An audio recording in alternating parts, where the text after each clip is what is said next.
하나님의 말씀은 전도서 3장 5절입니다. 함께 읽겠습니다. 시작. 돌을 던져버릴 때가 있고 돌을 거둘 때가 있으며 안을 때가 있고 아는 일을 볼 때가 있느니라. 아멘. 오늘 돌을 던져버릴 때가 있고 던져버린 돌을 또 거둘 때가 있으며 이렇게 표현했는데 이런 표현, 이건 비유적으로 이해해서 포기할 때 돌을 던져버린다는 건 포기한다 이렇게 생각을 해봤습니다. 반면에 이제 돌을 거둔다, 다시 거둔다, 던진 돌을 거둔다는 건 회복한다, 포기의 반대인 회복한다 이런 개념으로 좀 생각해서 나누고자 합니다. 그래서 제목을 포기할 때의 기쁨과 회복할 때의 기쁨이라고 이렇게 표현해 봤습니다. 여기서 이제 포기할 때 기쁨이라는 것도 우리가 앞서 말씀드린 것처럼 이 상반적인 관계에서 이 포기하는 것은 기뻐하기가 쉽지 않죠.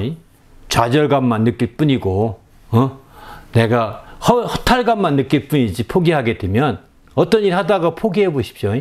좌절감, 허탈감, 자괴감, 누가 이런 자괴감이라고 표현을 쓰더라고요. 이런 생각, 이런 마음만 들지, 기쁨이라는 것은 도무지 가까이 하지 않을 겁니다.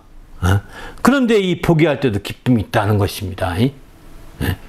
바로 하나님에게는 포기할 때도 그분이 그 끝이시니까, 그 끝에도 복이 있는 거죠.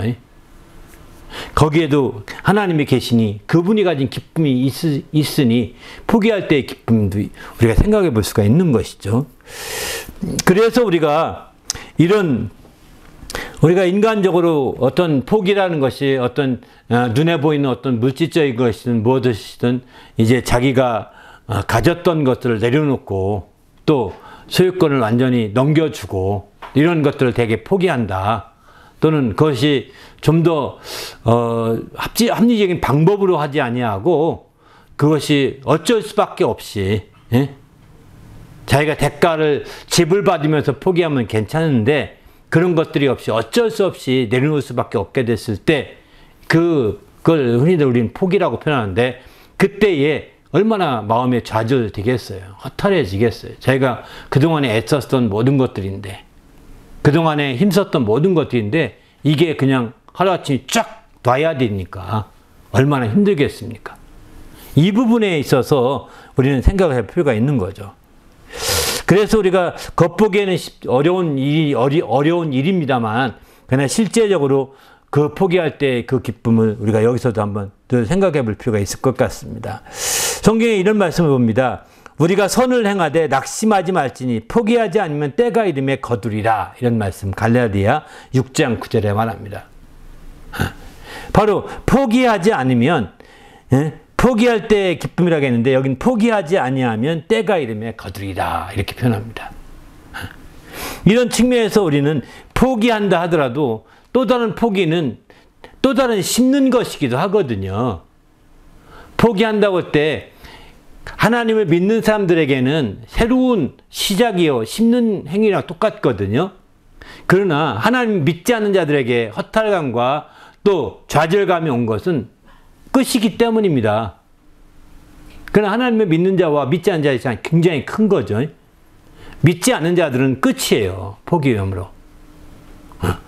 믿지 않는 자들은 끝이 아닙니다. 새로운 시작인 겁니다.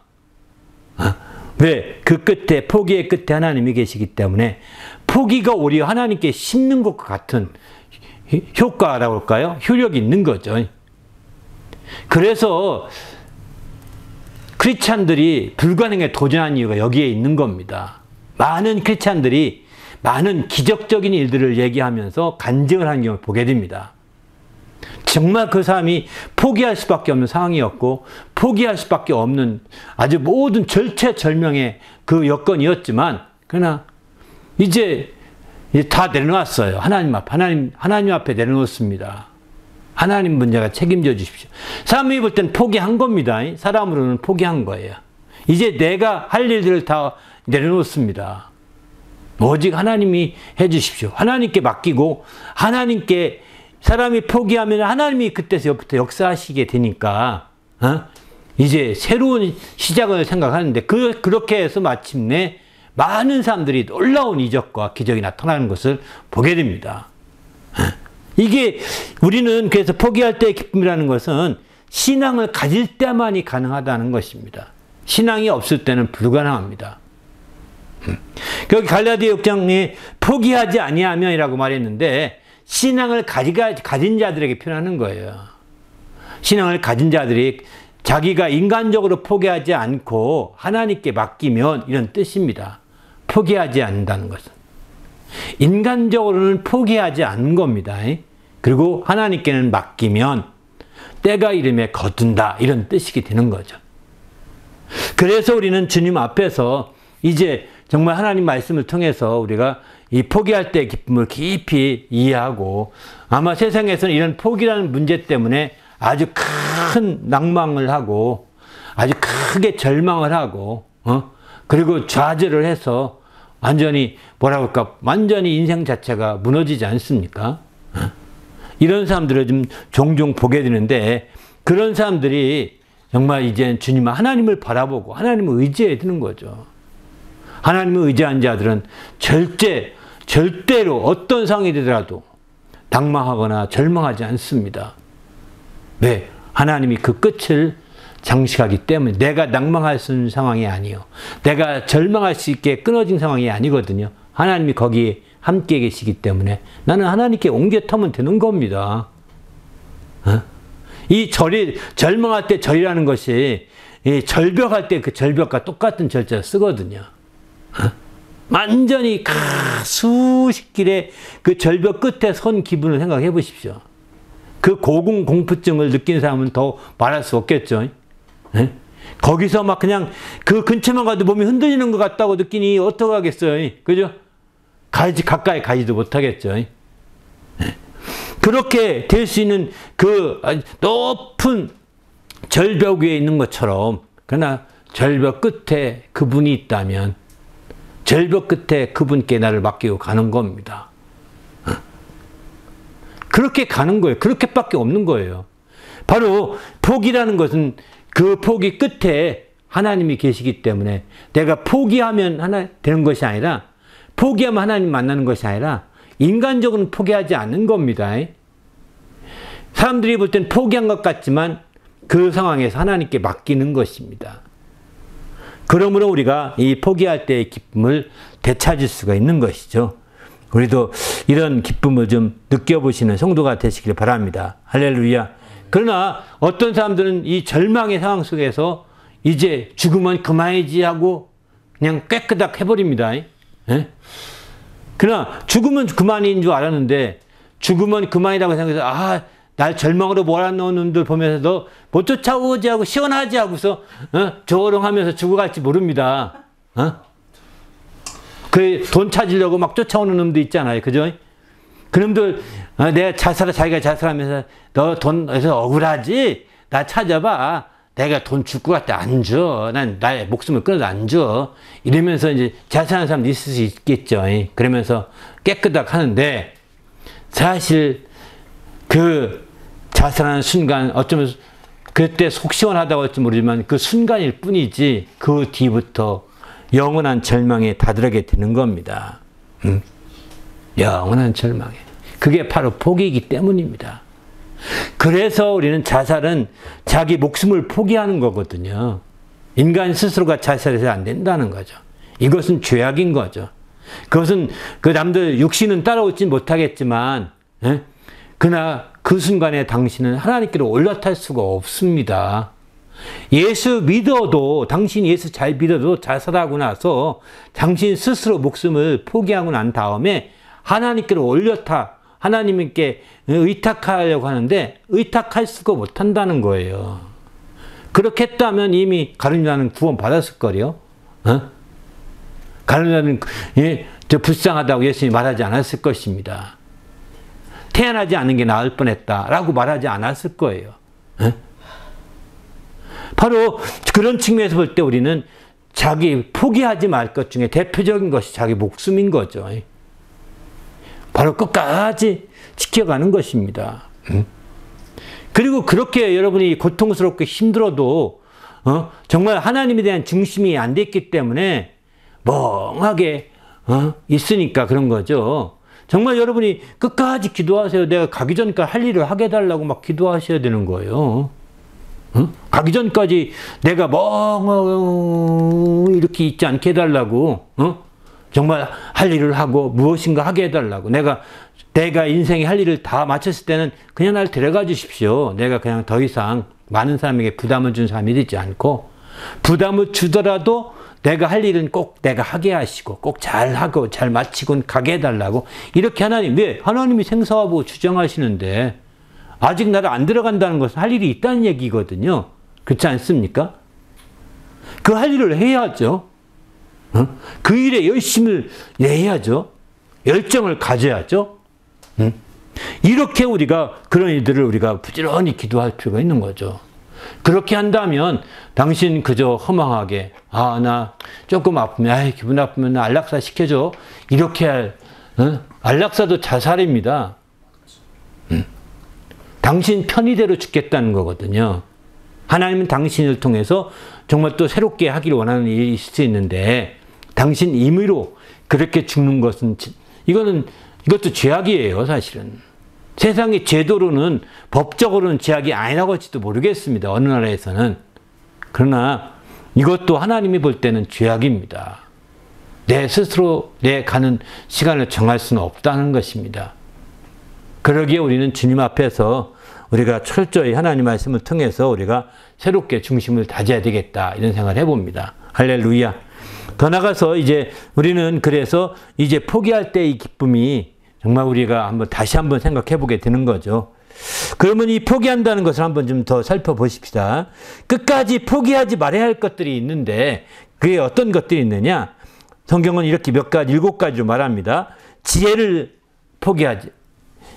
여기 이제 포기하지 말아야 되는데 지혜를 포기하지 말라는 말은 없습니다. 지혜를 버리지 말라 이러거든요. 또 아버지의 입에 말을 버리지 말라. 훈계를 버리지 말라. 친구를 버리지 말라. 담대함을 버리지 말라. 눈으로 본 그 일을 버리지 말라. 잊어버리지 말라. 버리는 것과 잊어버리는 것 같이 넣습니다. 아버지의 법을 잊어버리지 말라. 이게 다 버리는 거고, 잊어버리는 것도 다 버리는 거거든요. 이렇게 정말 이게 버리게 되면 포기하는 거예요. 잊어버리면 포기하는 겁니다. 포기하는 것인지 모르고서 포기하는 겁니다. 잊어버리면 여러분 포기하는 줄도 모르고 포기하는 겁니다. 버리는 거 포기하는 거 아닌데도 포기하는 거예요. 어느 날 버린 것을 누가 다시 주워서 다시 하는 사람 있습니까? 거의 없거든요. 버리기는 쉽지만 버린 것에서 다시 내가 끄집어내서 사용할 사람 별로 없습니다. 버릴 때는 알다시피 과감히 버리지 않습니까? 이런 측면에서 볼 때 이렇게 버리지 말라 했던 말씀을 통해서 이렇게 생각해 볼 수 있죠. 여기 이제 포기한다는 말은 몇 가지 버리지 말라, 잊어버리지 말라 이런 말씀들 중심으로 이제 말씀을 좀 정리한 겁니다. 포기한다는 표현에는 성경이 많이 나오지 않습니다. 또 여기 앞에서 던져버린다 이런 표현들 쓰고 있잖아요. 그죠? 던져버린다 이런 표현도 마찬가지죠. 내버린다, 던져버린다 또는 이제 잊어버린다 이런 표현들을 다 이제 정리한 것이 지금 나눈 말씀들 내용들입니다. 두 번째는 포기하지 말아야 할 것은 어떤 것일까? 하나님을 버리지 말라고 성경이 이렇게 표현합니다. 이 표현이 많이 나옵니다. 하나님을 버리지 말라. 굉장히 많이 나오는 표현입니다. 그러면 이제 하나님은 그들을 아끼지 아니하시고 던져버릴 것이다 이렇게 표현하죠. 하나님이 버리시게 이 말씀을 이제 하나님을 버리시게 되면 하나님께서도 버린다는 것이 이제 성경의 아주 대전제거든요. 그래서 하나님 버리지 말라 이렇게 얘기하고 있어요. 역대하 20장 20절이나 이 말씀들 보게 되면 너희가 여호와를 버렸으므로 여호와께서도 너희를 버리셨느니라 이렇게 말하죠. 이것처럼 똑같습니다. 역대하 21장도 마찬가지고요. 이런 말씀들 보면 하나님이 너희가 나를 버렸으면 나도 너를 버려서 시삭의 손에 넘겼다. 이렇게 적군의 손에 넘겼다는 것입니다. 이렇게 말하고 있는 거죠. 그러면 왜 이렇게 버리시느냐? 하나님이 버리실 때는 첫 번째 하나님은 아끼지 아니하시고 던져버린다는 겁니다. 두 번째는 무서운 힘으로 던져버린다는 겁니다. 이런 말씀들을 우리가 생각 더 해보셔야 됩니다. 성경을 많이 읽지만 이렇게 한꺼번에 종합해보지 않기 때문에 그냥 그 하나님에 대해서 그냥 막연한 것 뿐인 거예요. 정말 하나님을 정확히 알고 하나님 말씀대로 사시길 바랍니다. 할렐루야. 그래서 우리는 이 두 가지 하나님께서 정말 아끼지 않고 또 무서운 힘으로 던져버린다는 거예요. 그러니 하나님이 던져버린 자를 누가 구원하시겠습니까? 누가 그를 다시 끄집어낼 수 있겠냐는 게 없죠. 그래서 우리는 이런 말씀 생각해 보게 되고요. 반면에 또 그러면 이런 말씀이 있네. 또 성경에는 이런 말씀도 있습니다. 시편 30편 28절 보면 여호와께서 정의를 사랑하시고 그의 성도를 버리지 아니하심이로다. 그들은 영원히 보호를 받으나 악의 자손은 끊어지리로다. 이렇게 말하죠. 또 이사야 50장 7절에는 보면 내가 잠시 너를 버렸으나 큰 긍휼로 너를 모을 것이요. 이렇게 표현하죠. 잠시는 버릴 수 있는데 성도라 하더라도 너를 모으게 될 것이다. 이렇게 말씀하십니다. 또 그 밑에도 보면 이런 말씀하죠. 내가 그들을 내버리지 아니하며 미워하지 아니하며 아주 멸하지 아니하며 그들과 맺은 내 언약을 폐하지 아니하리니 비록 그들이 원수 땅에 있을 때에 그들의 원수 땅에 있을 때라도 내가 그들을 버리지 않는다는 거예요. 내버리지 않고 미워하지 않고 또 이제 멸하지 않고 아주 멸하지 않는다는 거예요. 또 그들과 언약을 폐하지 아니하리니 나는 여호와 그들이 하나님이 됨이니라. 이 두 가지 말씀이 있는 거죠. 내를 버렸으므로 버리겠다는 말씀이 있고 또 이런 말씀이 있는 거죠. 그래서 우리는 주님 앞에서 정말 홀이라도 버리면 안 되지만 내가 주님을 버리는 상황이 어쩌게 하다 보니까 잠깐 가졌을지라도 빨리 돌이켜야 된다는 거예요. 내가 한번 버렸었기 때문에 하나님 날 영원히 용서하지 않고 버릴 거야 라고 이 앞에 말씀에 꽂혀가지고 앞에 말씀만 이 레머로 받지 마시고 뒤에 말씀을 더 레머로 붙들고 늘어져야 되거든요. 그렇지 않습니까? 근데 앞에 말씀을 붙들고 나는 이제 하나님이 버린 사람이야. 그러니 뭐 하나님이 버렸으니 이판 사판 살아야지 뭐. 이렇게 사는 사람들은 안 됩니다. 이거는 안타까운 일이죠. 설령 하나님이 용서하신다, 그 속죄할 길이 없다 하더라도 그래도 하나님 붙들고 늘어지셔야 되는 겁니다. 할렐루야. 우리가 이단에 빠져서 지난번에 시한부 종말론자들이 돌아올 때 한참 논쟁이 있었습니다. 저는 뭐 그들을 그 많은 사람들이 그랬습니다. 저들은 시한부 종말론 이건 완전히 이단이지 않느냐. 그러니까 그들은 돌아오더라도 받아들이면 안 된다. 뭐 다른 게 같지는 모르겠지만 우리는 받아주면 안 된다. 우리는 그들을 용납해서 안 된다. 왜 하나님 말씀 봐라. 그러면 근데 저는 좀 반대했습니다. 저는 뭐 시한 종말을 간 적이 없지만 그렇게 말하는 사람들에게 반대했던 것은 뭐냐면 아니다. 하나님이 저들이 용서할지 안 할지 하나님 말씀은 분명히 당신 말이 맞다. 회개하면 제사가 없다고 했다. 한번 타락한 자들에게는. 한번 분명히 타락했으니까 회개하면 제사가 없다는 히브리서 말씀이 맞거든요. 제사가 없으니까 용서할 수 없다. 이렇게 말할 수 있는 거 당연하고 하나님도 용서하지 않는데 우리가 용서할 거 없지 하고 그런 말씀을 근거로 말하는 건 너무나 당연하다고 생각합니다. 하지만 성경이 그 말씀에 있는 것도 아니잖아요. 그죠? 하나님이 정말 그 꺼져가는 등불도 끄지 아니하신다고도 했는데 정말 나는 그들이 회개한다면 기회를 줄지도 모른다는 생각이 들어서 당신은 그럼 영원히 좌지라고 사시오. 당신은 이판사판을 살아야 됩니다. 이렇게 얘기할 수는 없다 이거죠. 그들이 돌아온다면 우리 기쁨을 받아주고 정말 탕자처럼 받아서 그가 회개하게 하고 내가 다시는 그렇게 안 살겠다고 하고 정말 안 살겠다고 정말 결단하게 만들어서 그들이 다시 이제 새로운 삶을 살도록 안내해 주는 게 우리가 해야 될 일이지 우리가 정말 아는 사람이 안 받아주면 다른 데 가서 슬쩍 몰래 하면서 회개도 안 하고 대충 살아갈지 모르는데 아마 그 사람이 그 사람이 마음속에 병들 것이다. 잘못하면. 응? 그래서 정말 그가 참을 안타깝게 될 수도 있다. 이런 생각이 듭니다. 그래서 그런지 모르지만 실제 그렇게 갔다 왔는데 그런 후배 하나가 일찍 죽었어요. 50도 안 돼서 죽었다는 얘기를 들으면서 깜짝 놀랐습니다. 참 열심히 있던 자매였는데. 예. 그런 거 보면서 거기 시한부 정보관 빠졌다가 온 이후에 나름대로 열심히 했는데 그냥 겉도는 하면서 지내다가 그래 빨리 죽더라고요. 참 안타까웠습니다. 정말. 그런 걸 보면서 우리는 주님 안에서 좀 모든 거 하나님 앞에 가서 판단되겠지만 우리는 품어줄 필요가 있는 거죠. 그가 어쨌든 간에 이런 정반대의 말씀이 성경에 담고 있는 경우가 많기 때문입니다. 그래서 살고자 하는 자는 하나님이 살게 한다는 겁니다. 비록 성경에 나오잖아요. 가인을 보세요. 가인이 그렇게 아예 9가지 쳐 죽였잖아요. 그죠? 그런데도 불구하고 살고자 하니까 나가면 나를 만나는 자들이 내가 유의할 때 날 쳐 죽일 것입니다. 나 두렵습니다. 그랬더니 그러냐? 그러면 너에게 표를 해주마.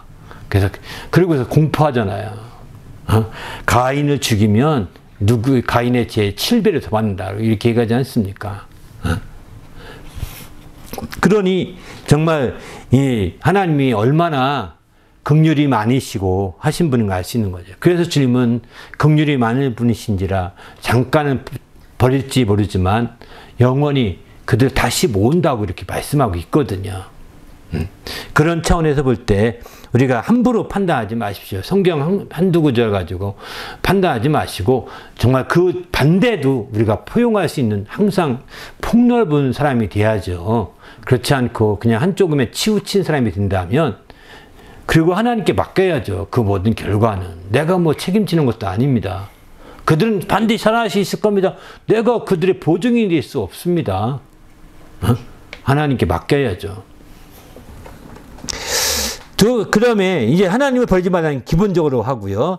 그 다음에 이제 하나님 버리지 말라는 내용을 보면 하나님 말씀을 버리지 말라. 하나님의 명령을 버리지 말라. 하나님의 지식을 버리지 말라. 조상들의 하나님을 버리지 말라. 또 하나님의 규례를 버리지 말라. 이렇게 생각해 볼 수 있습니다. 이런 것들이 하나님을 버리지 않는 길인 거죠. 이런 것들이. 바로 우리가 이렇게 하나님을 버리지 말할 때 이런 것들이 돼야 되는 거죠. 이렇게 조상이 하나님을 버리는 경우가 좀 많은 것 같습니다. 참 안타깝죠. 조상이 정말 믿음을 가졌던 믿음의 조상의 하나님을 버립니다. 그 아버지가 미워서 그 하나님도 다 미워버립니다. 삼촌이 미워서 다 버립니다. 이런 식이 돼서 안 되는 거거든요. 가족이 미워서 가족은 사람 간에 어떤 감정이 있어서 미워할지 모르지만 하나님을 버려서는 안 되는 거죠. 네. 정말 하나님은 구별시켜야 됩니다. 더 나가서 하나님의 지식을 버리지 말라. 하나님의 지식을 버렸으니 나도 너를 버려서 제사장이 되지 못하게 할 것이고 내 율법 잊었으니 나도 내 자녀를 잊어버리리라. 이렇게 말하거든요. 무서운 경고입니다. 내 백성이 지식이 없음으로 망한다. 호세아 4장 6절에 이렇게 말하는데 지식이 없음으로 망한다는 거예요. 그 지식을 하나님 아는 지식이죠. 일반 지식이 아닙니다. 하나님 아는 지식을 버리면 안 됩니다.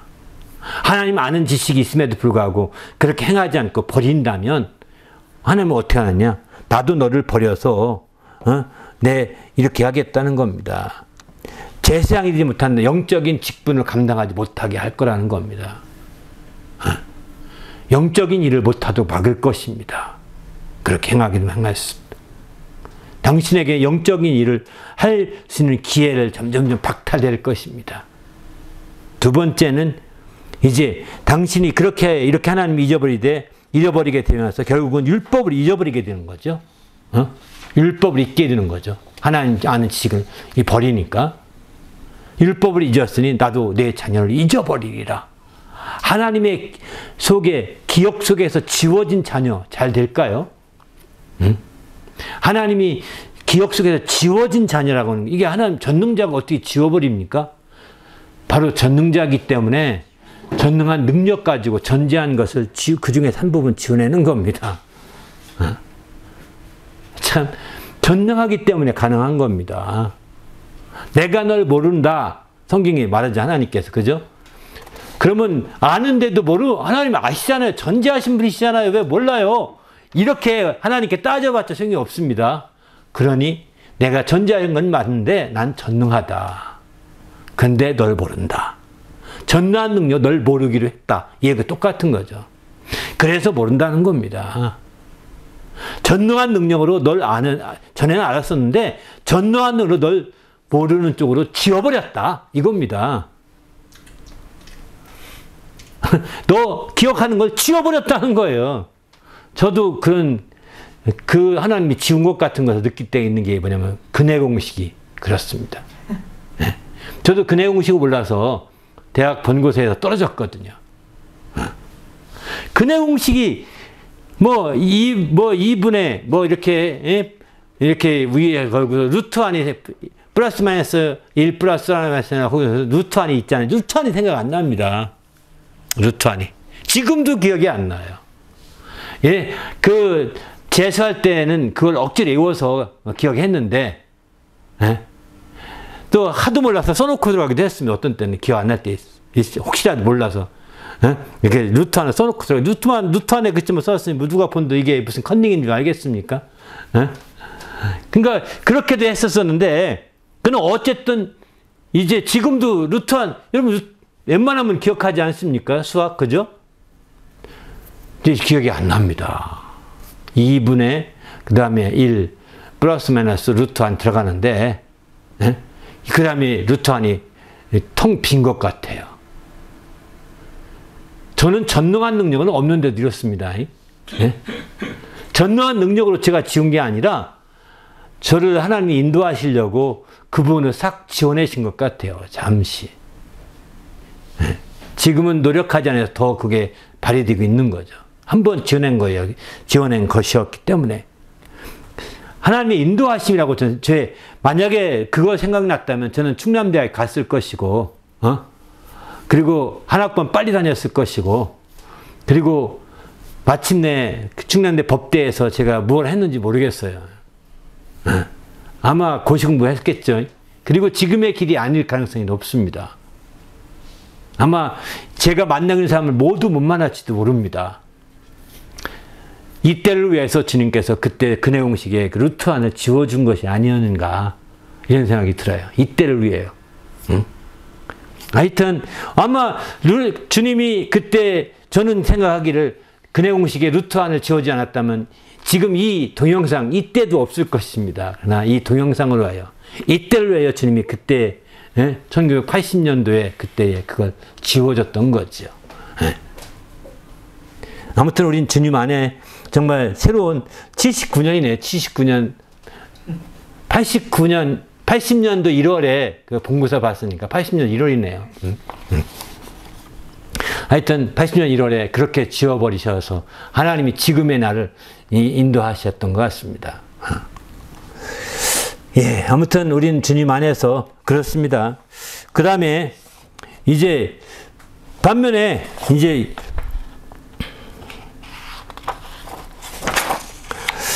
그러면 그 외에 포기하지 않아야,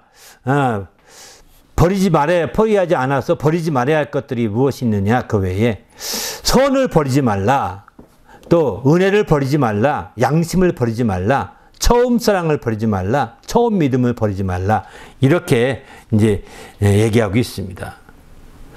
이 호세아서와 이제 그 요나서죠. 요나서 보게 되면은 선과 은혜에 대해서 얘기하고 있죠. 반면에 이제 신약 성경에서는 양심, 선한 양심, 또 이제 착한 양심, 이 양심을 버리지 말라는 겁니다. 처음 사랑, 처음 믿음, 이런 것들을 버리지 말라. 그래서 처음 행위를 되찾으라. 이렇게 강조하고 있죠. 이런 것들을 버리지 말라는 겁니다. 이런 것들을 포기하지 말, 버리지 말라는 것은 끝까지 사수하고 포기하지 말라는 겁니다. 단순하게 버린다, 뭐 이렇게 집어쳐놓는다 이런 뜻은 아닌 거죠. 이런 것들을 우리가 꼭 붙들고 이제 그런 것들을 우리가 바탕에 두어서 그런 것들이 그 중심에 세워져서 또 우리가 신앙생활 할 때 우리가 바르게 이 정말 신앙생활 할 수 있는 거죠. 반면에 버릴 것도 있습니다. 어린아이의 일은 버렸노라. 이렇게 성경 말씀한 것처럼 어린아이의 일은 버려야 되는 거죠. 우상도 버리는 거죠. 범죄한 온 우상, 금우상, 이렇게 그날에는 각 사람이 던져버릴 것이다. 이렇게 이사야 31장 7절에 말하는데 우상도 버리게 되는 겁니다. 믿지 않는 자들이 우상을 섬기다가 그 우상을 던져버리는 거죠. 신약에 와서 우상이라고 표현 쓰는 것 중에 대표적인 게 욕심이 우상이다. 이렇게 표현하거든요. 바로 그런 욕심, 이런 욕심을 던져버려야 되는데 그냥 질질 끌고 버린 듯 만 듯 이렇게 쓱 한 자락 붙들고 다니니까 지금 욕심이 끝까지 역사하는 거거든요. 우리는 이제 주님 안에서 확실히 버릴 건 버리고 버리지 않을 건 끝까지 꽉 잡으셔서 여러분이 나갈 수 있기를 부탁드립니다. 할렐루야. 또 포기한다고 할 때 성경이 또 내버린다라고 이렇게 표현도 하는데 왜 내버리며 무엇을 내버려야 되느냐? 성경이 이렇게 얘기하죠. 또 왜 내버리냐면 먼저 진노하시고 진노하시기 때문에 내버려야 된다. 또 풀이 없음으로 내버린다. 또 실족하게 하거든 떼어내버리라. 범죄하게 하거든 찍어서 내버려라. 이렇게 얘기하거든요. 쓸데없어 내버려라. 이렇게 말합니다. 아주 쓸데없는 경우는 내버리라는 겁니다. 아주 냉혹하게 차서 내버리는 것이죠. 네? 또 쓸데없는 경우 또 진노하시기 때문에 내버리는 것이죠. 또 풀이 없음으로 내버리게 되는 거죠. 이제 풀이 없으면 어찌 내버려 이제 어쩔 수 살릴 수가 없으니까 내버릴 수밖에 없는 거죠.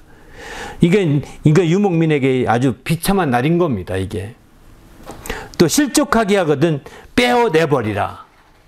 또 범죄한 것이 있거든 찍어서 내버리라. 막 이러거든요. 아이 무섭죠. 이 말씀이 마태복음 5장도 있고 마태복음 18장에 있어요. 저는 이 두 말씀에 걸렸습니다. 사실은 제가 이 두 말씀에 걸려가지고 아이 그래도 천국이 있으면 가야지 라고 생각 가지고 처음 예수 믿기 시작했거든요.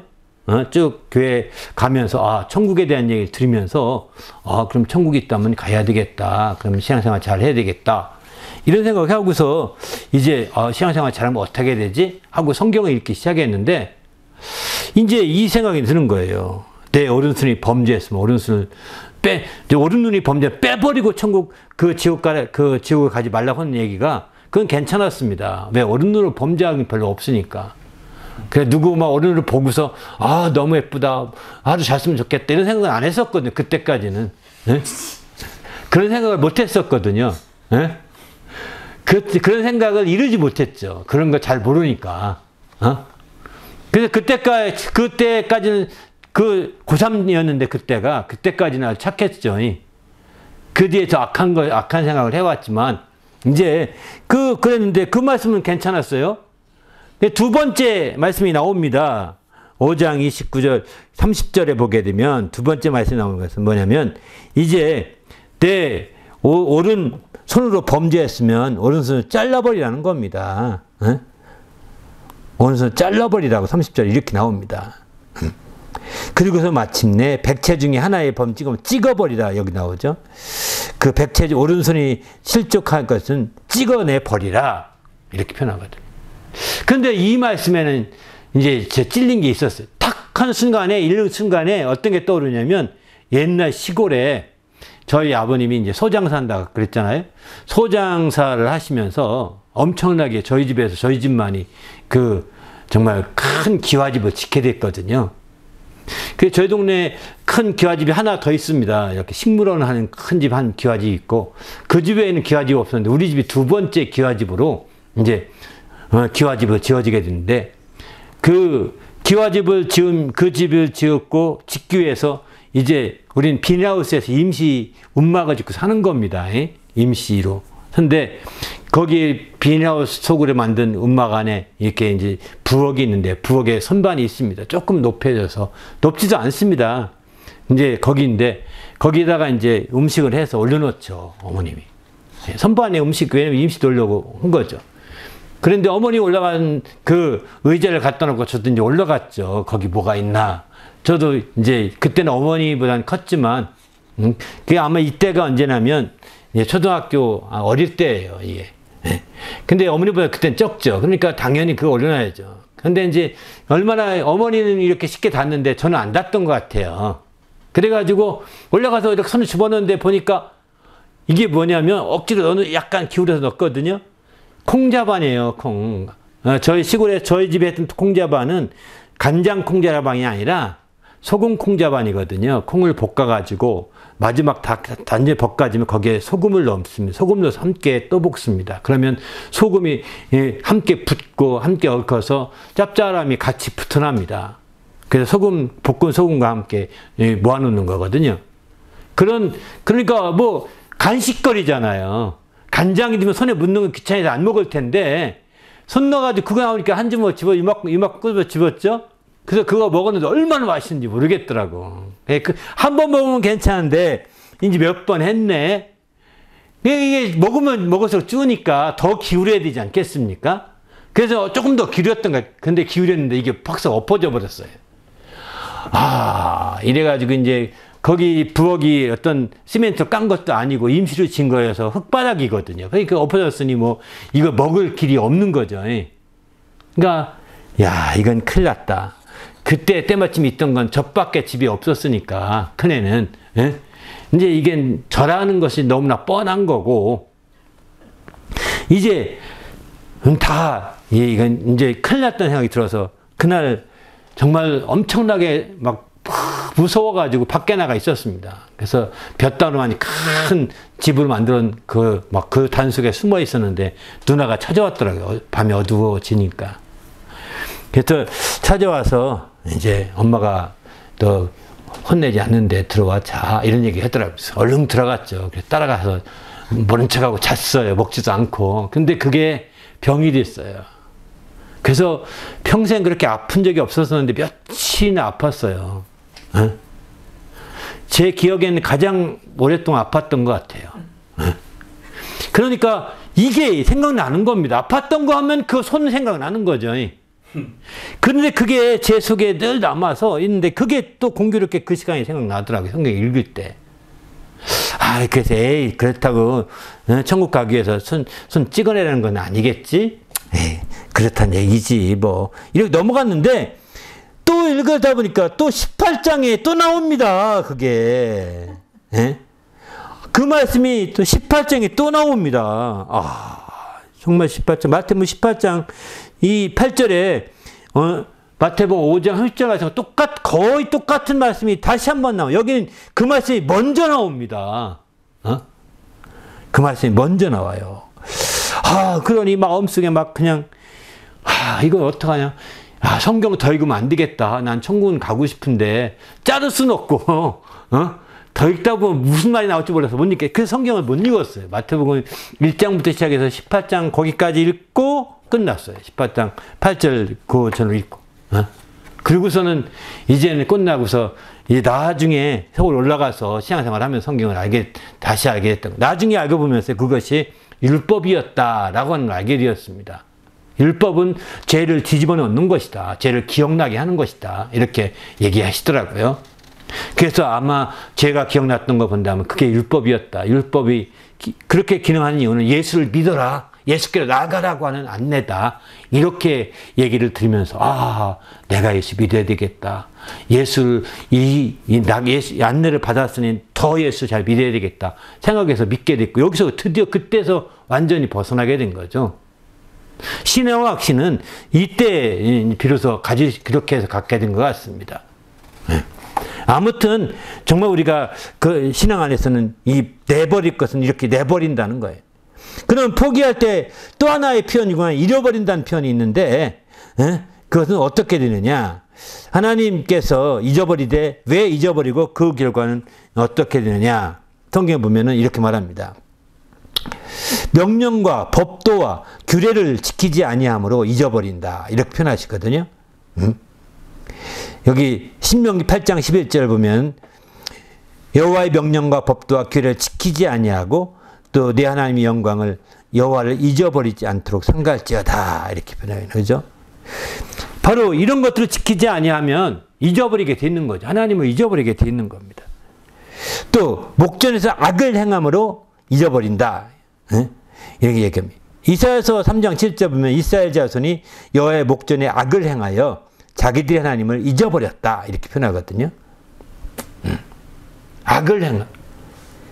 하나님 목전에서 악을 행한다는 거예요. 이 표현이 이상하죠. 여기 중요한 표현이 뭐냐면 하나님 앞에서도 뻔뻔스럽게 악을 행한다는 뜻입니다. 이게. 하나님 앞에서도 뻔뻔스럽게 하나님 보세요 하고서 악을 행하는 것과 똑같은 거죠. 여러분 그럴 수 있을까요?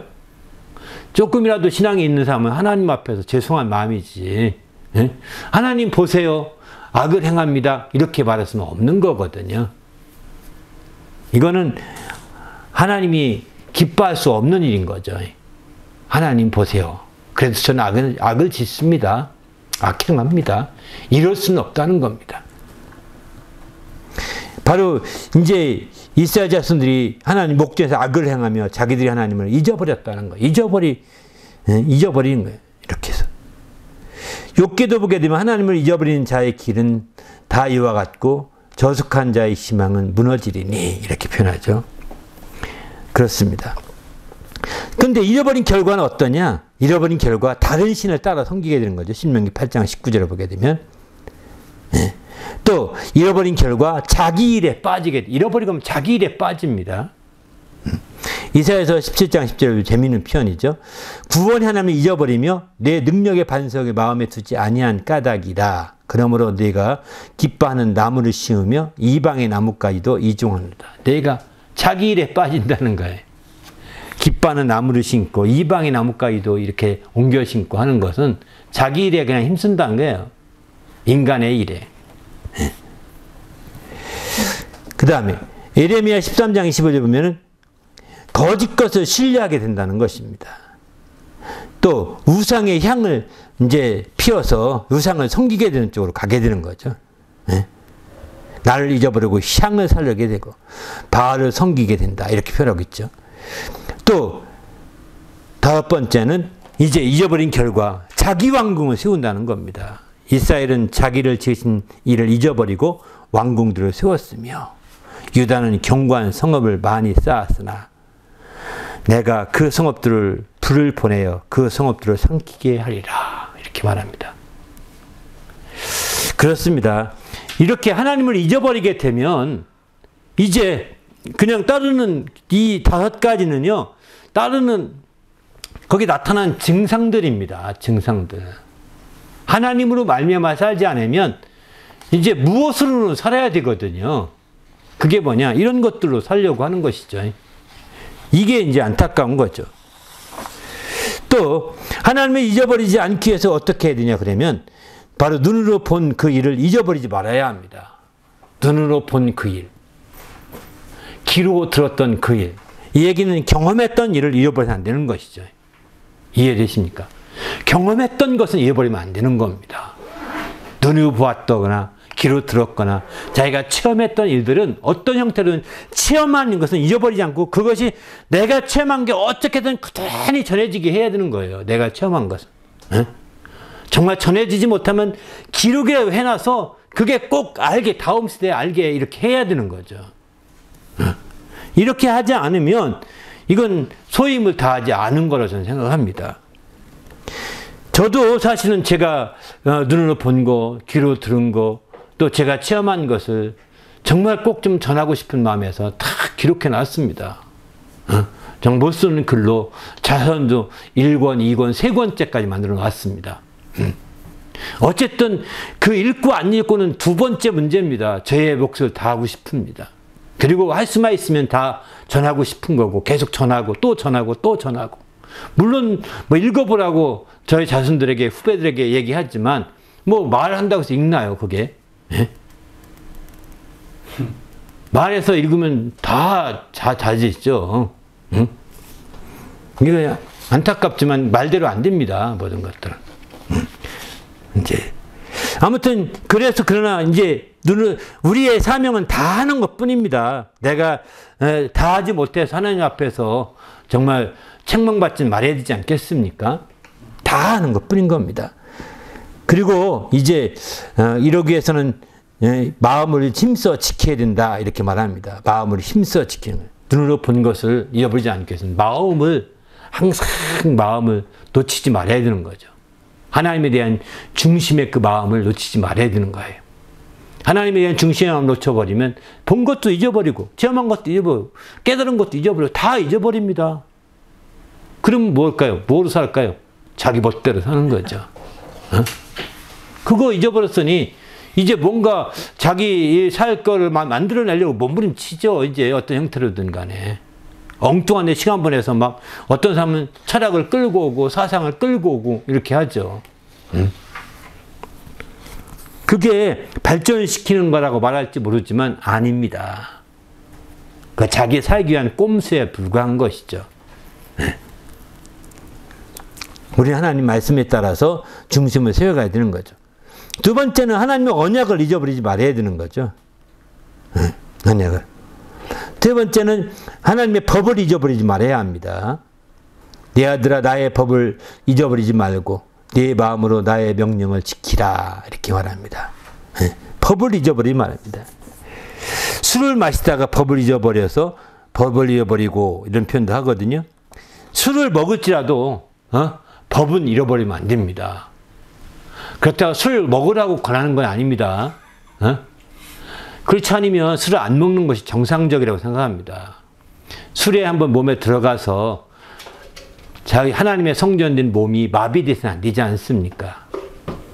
몸이 여러분 내가 움직이고 싶지만 못 움직이는 상황이 된다는 것은 이게 술에 취한 거죠. 술에 취하면 이제 자기 마음 움직이고 싶어 안 되니까 어려운 거예요. 그래서 우리는 술 취하면 안 된다 성경 말하고 있지만 그러나 혹시 말할지라도 법은 잊어버리지 말아야 되는데 잊어버린다는 거예요. 이렇게 이제 잊어버리지 말고 중심을 찾아야 되는 거죠. 하여튼 우리는 또 있다면 그의 행하신 일을 잊어버리지 말아야 합니다. 시편 106편 13절 보면은 하나님의 행하신 일을 잊어버리며 이렇게 표현하는데 하나님의 행하신 일을 잊어버리지 않도록 그것을 가르치고 이렇게 힘써서 증거하고 가르쳐야 되는 거죠. 이게 중요한 것 같습니다. 이것까지도 우리가 주의해야 되겠다 이런 생각을 해봅니다. 그 다음에 잊어버릴 것과 잊어버리지 말 것이 있는데 이제 잊어버릴 것 가운데 너희는 온전히 잊어버림.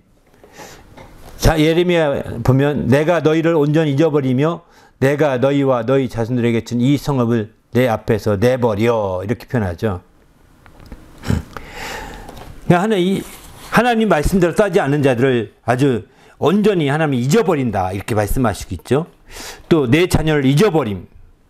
네, 왜 잊어버리느냐? 하나님의 지식을 버렸으므로 내 자녀를 잊어버리는 겁니다. 또 안식을 잊어버리게 하심. 하나님이 잊어버리게 하기 위해서 안식일을 잊어버리게까지 하신다는 거예요. 안식일, 주일을 우리가 요즘은 신학에서는 주일을 지키죠. 그런데 주일을 지키는데 이 주일을 잊어버리는데 주일인 줄 몰랐어요. 이렇게 말할 수도 있죠. 그런 사람 종종 있지 않습니까? 하나님이 잊어버리게 한 겁니다. 당신이 얼마나 주일을 개념이 없이 주일에 대해서 이렇게 생각했으면 이렇게 잊어버리게 하셨겠어요. 그죠? 주일을 잊어버리게 한 겁니다. 잊어버리는 거죠. 이게 다. 그 다음에 모든 고난과 지비를 잊어버리게 하시는 거죠. 또 하나님 앞에는 하나도 잃어버리지 아니하신다. 요 앞에는 하나님이 잊어버리는 것들이고요. 네 가지는 뒤에 두 가지는 하나님이 잊어버리지 아니하시는 것들인데 하나님 앞에는 하나도 잊어버리지 아니하신 바 된다는 거예요. 그 앞도 이 말씀이 있지. 히브리서 6장 보면은 하나님이 불의하지 아니하사 너희 행위와 그 이름을 위하여 나타낸 사랑으로 이미 성도 섬긴 것과 이제도 섬기고 있는 것을 잊어버리지 아니하시리라. 이미 섬긴 것, 과거 완료왕이죠. 그 다음에 지금도 섬기고 이제도 섬기고 있는 것, 현재 진행 중인 것도 하나님은 잊어버리지 않는다. 과거 완료된 것이나 현재 진행된 것 잊어버리지 않는다는 것입니다.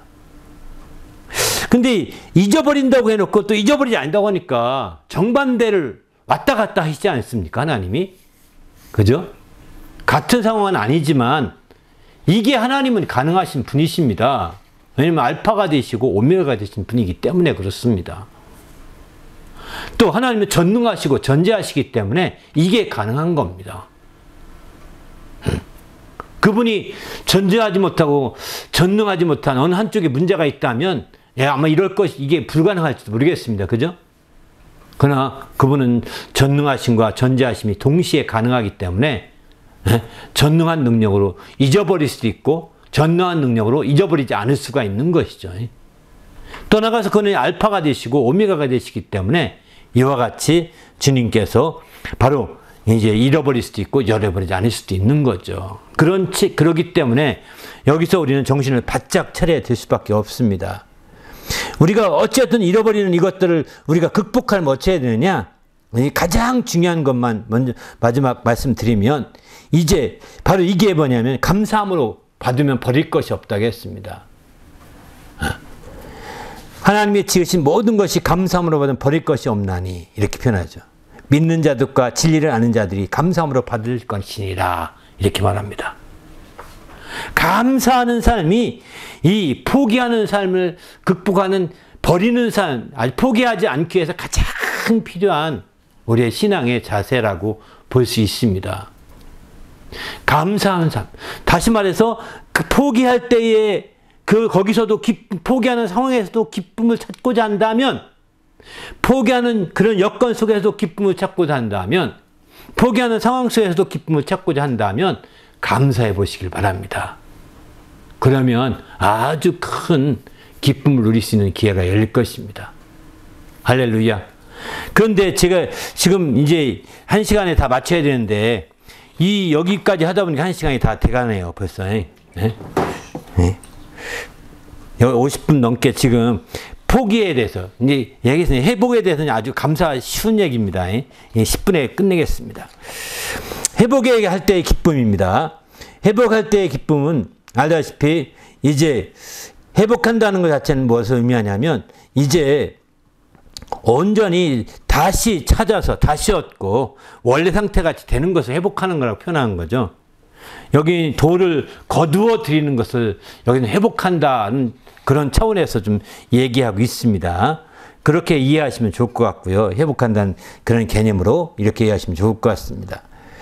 그래서 이런다면 탕자가 잃어버렸다가 돌아왔을 때 그 회복된 거잖아요. 그죠? 즐거워하더라. 누가복음 15장 24절 이렇게 말합니다. 탕자가. 또 예수님께서 말씀하시기를 요한복음 10장 17절 18절을 보게 되면은 내가 다시 얻을 권세도 있고 다시 버릴 권세도 있는데 다시 얻을 권세도 있어서 기뻐한다고 주님이 말씀하지 않습니까? 그런 거죠. 우리도 주님 안에서 다시 얻고 회복하는 기쁨은 이루 말할 수 없어요. 이건 더 많이 설명 안 해도 될 것 같습니다. 그럼 회복시키는 주체는 누구냐? 회복하는 주체는 하나님이 주체가 되십니다. 하나님 만물을 회복하시며 하나님이 영원전부터 거룩하게 하시고 만물을 회복하신다고 말씀하십니다. 만물 회복할 때 하늘이 마땅히 그를 받아두리라 이렇게 말씀하시죠. 또 사도행전 3장 21절 또 나훔서에 보게 되면 2장 2절에 보면 여기는 이제 영광을 회복하시면서 말씀하겠는데 이렇게 말씀하시죠. 그 영광을 회복하실 때 너희를 부르사 자기 영원한 영광에 들어가게 하시는 이가 잠깐 고난을 당한 너희를 친히 온전하게 하시며 굳건하게 하시며 강하게 하시며 더 터를 견고하게 하시. 이게 바로 회복하는 거죠. 이게 바로 거두어들여서 이렇게 하는 거죠. 이렇게 보시면 될 것 같고요.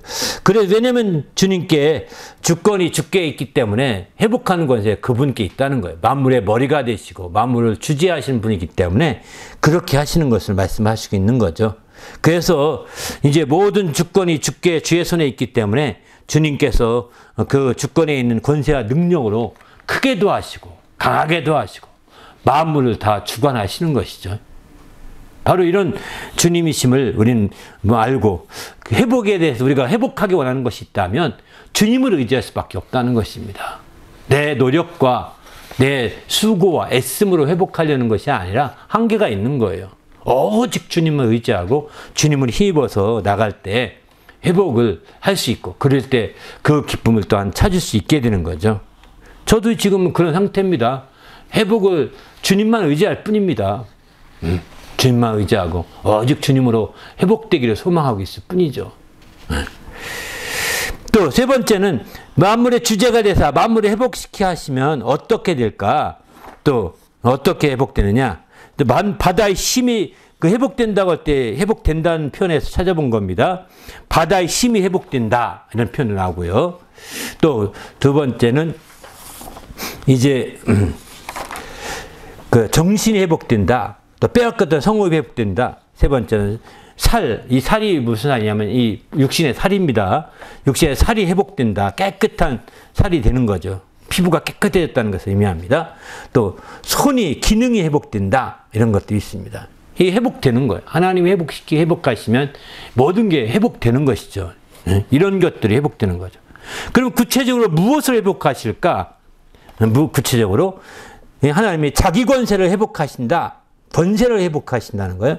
그 다음에 나라를 회복하시는 거죠. 성읍들을 회복하시고 영토를 회복하시고 젊음을 또 회복하게 한다고 했습니다.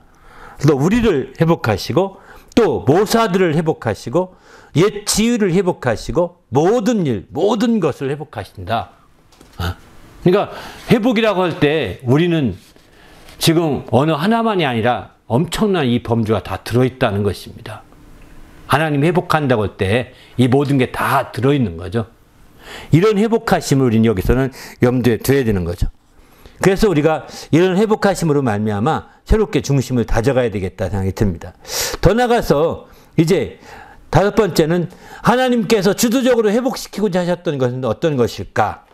이건 중요한 것 같습니다. 공의를 회복시킨다. 이건 시킨다고 성경 표현이 나오거든요. 시킨다. 회복시킨다. 하나님의 의지를 가지고 회복하고자 하는 것을 표현하고 있다고 생각이 들어서 그런 부분만 다 모아봤는데 5개가 되더라고요. 바로 공의를 회복시킨다. 또 생명을 회복시킨다. 구원을 회복시킨다. 목숨을 회복시킨다. 건강을 회복시킨다. 이런 표현이 나옵니다. 회복시키는 거죠. 그렇습니다. 이렇게 하나님께서 이런 놀라운 회복시키는 역사가 나타나게 되는 거죠. 그래서 마침내 시편 60편 1절을 보면 그래서 우리를 회복시키는 거죠. 그래서 신앙 안에 우리를 회복시킨다 이런 표현을 쓰고 있습니다. 우리도 주님 안에서 이런 회복됨을 누리는 성도가 되시길 바랍니다. 할렐루야. 그렇습니다. 이렇게 이 긴 내용을 또 이렇게 10분도 안 돼서 끝낼 수 있는 상황이 된 건 바로 이렇게 쉽게 끝낼 수 있습니다. 아무튼 우린 주님 안에서 회복할 때의 기쁨과 또 포기할 때의 기쁨이 함께 연결되어 있다는 사실을 알아야 합니다. 이게 그냥 정반대에 있는 것이 아니라 이게 반대가 뭉쳐진 자석과 같습니다.